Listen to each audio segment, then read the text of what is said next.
and 101.1 FM this weekend next at the 9:45 slot here in Indiana in the morning. We are meeting the Leaders Circle nominees. The Leaders Circle event is coming up later this month, September the 27th. It will be happening at Indiana Country Club. Is that right, Patty? That's correct. Yeah. Yep. Yeah, we'll give you the ticket information, all of that coming up in just a couple of moments. But that was the voice of Patti Simmons. Good morning. Good morning. You're nominated for the Athena Award. That's correct. And she has the official endorsement of Athena.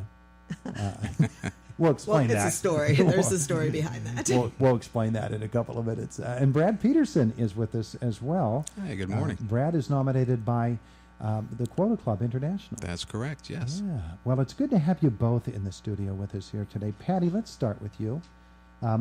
You have been involved in so many different organizations, serving on boards and doing the legwork and the handwork to get so many things done. And I know that just because you're done with one organization or another, you don't quit, do you? No, I don't. It's funny. I'm sitting in this chair talking to you, and I can remember many, many years ago when I was with the United Way, sitting here and talking about the United Way campaign. Sure. And if I could put 2 cents in, the campaign is going on right now. That's right. And when I say you're done with one organization, you're never done. I'm never done. Nope. Yeah. I like to say that I am now a professional volunteer. And that's a good thing. I enjoy it. As we think about the many organizations with which you're involved, give us, just an idea, because we talk about the spirit of volunteerism all the time here on Indiana in the Morning. Well, locally here, I'm involved on the board of the Indiana Free Library. Mm-hmm. I'm on the Open Door board. Of course, I have to help my husband with the fundraising for the Indiana Fire Association. I've also been very actively involved with my national sorority, starting when I was a collegiate member here at IUP, and have served as director of publications, where I published the magazine and newsletters. And then I went on to become the national president for 6 years, and have most recently served as a member of the board of trustees for them. But it's just been so grateful to be a part of the community and to do all the different things that you can do within the community. Well, what motivates you to do all of this activity? It has to be more than just, I don't want to sit around watching soap operas. No, I'm a very energetic person. Ask my husband. I can't sit still. And I've always got to be doing something. I just go crazy if I had to sit around and watch TV all day. But I just enjoy being involved and meeting new people and talking to people that I've known for a long time and just being actively involved. We have been all summer long watching, fascinated as the workers have been working on the community center building, housing the free library next isn't that going to door. be amazing? Yeah, I'm telling you, yesterday they poured the steps. Yes. Yes. What a difference it's making over there. I was always afraid of those steps going up and down. Oh, yeah? And I would go in and use the elevator up to the first floor because those steps were steep, they were very narrow, and now I think they're going to be very comfortable for everybody, both adults, the elderly, kids. There's a lot of people that still use a library. Sure. And within the library, the changes that people notice most of all are going to be the conveniences that are now there that we probably take for granted, but since that building is so old and has not been refurbished for so long, these changes are really going to make a difference. Absolutely. Yeah, you think about the Indiana Free Library and all of the wonderful services. Must be pretty exciting for you heading into a new library year, huh? Definitely that, along with the Open Door and other, nonprofits throughout the community. Well, that was the other I wanted to talk to you about this morning, is the Open Door. Yes. Because there probably is nobody whose mission has gotten more vital around Indiana County and outside of Indiana County than the Open Door and organizations like it. I don't want to thank the person who invented drugs, but I do want to thank the person who invented Narcan, because that has saved so many people's lives. And it was so funny, as I was getting out of the car this morning, I just heard a real quick passing about how Butler County's death toll from drugs has gone down because of Narcan. But Indiana Open Door has just been so actively involved. And we had that big event in March where we honored Bob Fyock and had Franco Harris in. Franco came. And we raised a lot of money where we're going to be able to help more people, and that's the key. Yeah, it absolutely is. And we've talked with a number of different people at a number of different angles. Tomorrow we're going to have the gentleman from the Washington, D.C. organization recognizing the Warm Handoff program that Indiana County was one of the great leading lights for Pennsylvania's Warm Handoff program. He's going to be on the air with us. But it's more than just treat them and send them back home, isn't it? Right. It has to be. You've got to change the mindset. You've got to show them why they need to give it up. And you know, it's the same thing for an alcoholic or a drug user or whatever. There's a lot of work there, not only within the person, but within the people working with that person.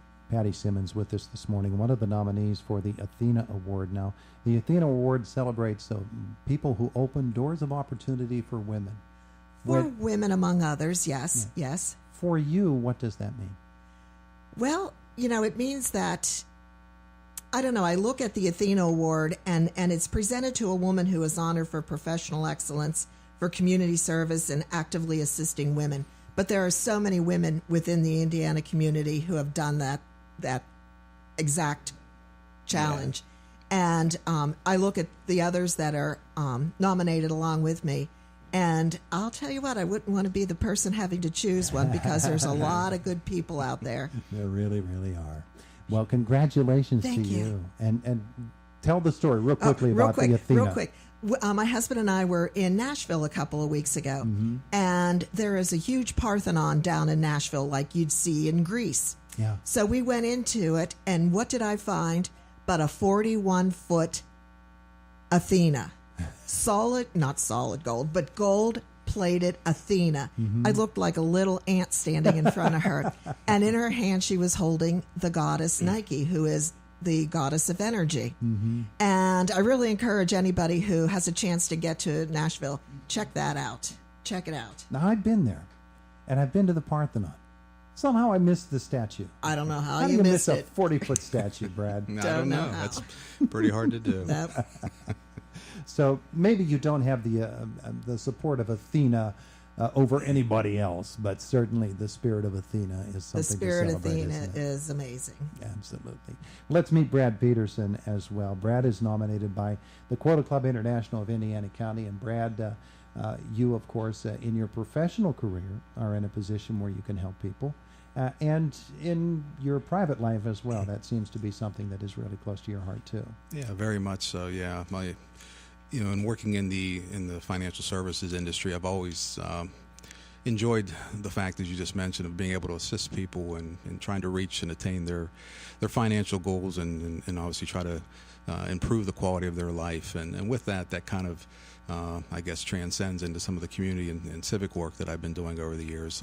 I also, enjoy working in areas that can assist folks and obviously try to enhance the overall quality of life here in Indiana County. Just like Patti, you have a long-time involvement with United Way, don't you? Correct, yeah. Yeah, just actually earlier this year, I had to step off of the board for term requirements, but served as local county treasurer for the board for the last 6 years. But have been involved with the United Way, actually going back, I think, to 1997 on the allocations process side of what the United Way does here locally. Tell me about your work with Junior Achievement.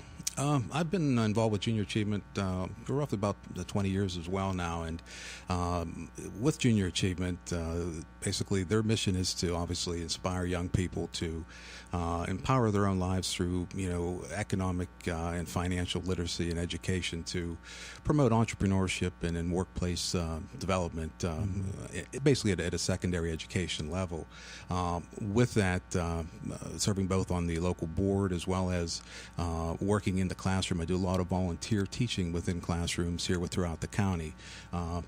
In recent years, more so in the Homer Center and then Blairsville school districts, but really have had volunteer semesters throughout to just about every school in the county, that is involved with junior achievement. So yeah, great inspiration. I refer to that when I'm discussing the volunteer arrangements and the volunteer teaching that takes place out there. That's really truly where the rubber meets the road, so to speak, with junior achievement and trying to, see and enhance the aspect for these children moving forward.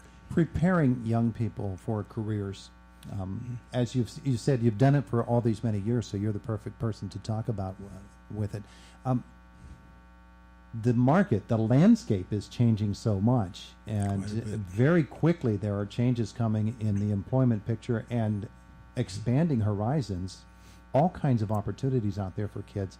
Are kids all that much different now than they were 20 years ago when you first started with junior achievement? Yeah, I would have to say that they are quite a bit different. They're now. More savvy, aren't they? More savvy, definitely more tech savvy from that perspective. But you're right. I mean, the workplace has changed and will continue to evolve. And in the past for, individuals, post-secondary education, maybe the collegiate or university realm was one of the primary areas to try to promote young students to try to move to that next level. But as we're finding, obviously, with the current workforce environment and, jobs that are in maybe the energy field or other sectors may not require that college education or college degree. So obviously with programs that are out there to try to train and develop some of those young minds as well prior to that ability to enter into those fields as well, I think it's very important. But yeah, it's definitely a different landscape now with the children in the classroom in particular. One of the most interesting things I've found over the years was even just the difference between, say, an elementary classroom and then a senior high classroom, and the amount of involvement in children I've always found interesting to see. The younger minds seem to all want to raise their hands when you ask a question, but as you get to the older students, it's a little bit more maybe pulling teeth sometimes to get them to respond. But the benefit, though, is good, and hopefully, the information we present is obviously moving some lives in the right direction. As you, of course, have such a great financial background, and you understand children and their financial literacy and their ability to understand how money works, and how they should relate to their money and how it should be used in their lives. How has that developed with kids? Are they better now at it than they were 10, 15 years ago? I would think there's a little bit more utilization of some of the financial programs, with the, I'll call it the evolution of credit and credit to individuals at younger ages. I think that we see a little bit more of that where now, due to the tech savviness of these younger folks and their ability that, in the banking industry, we've seen, the evolution to more of online banking.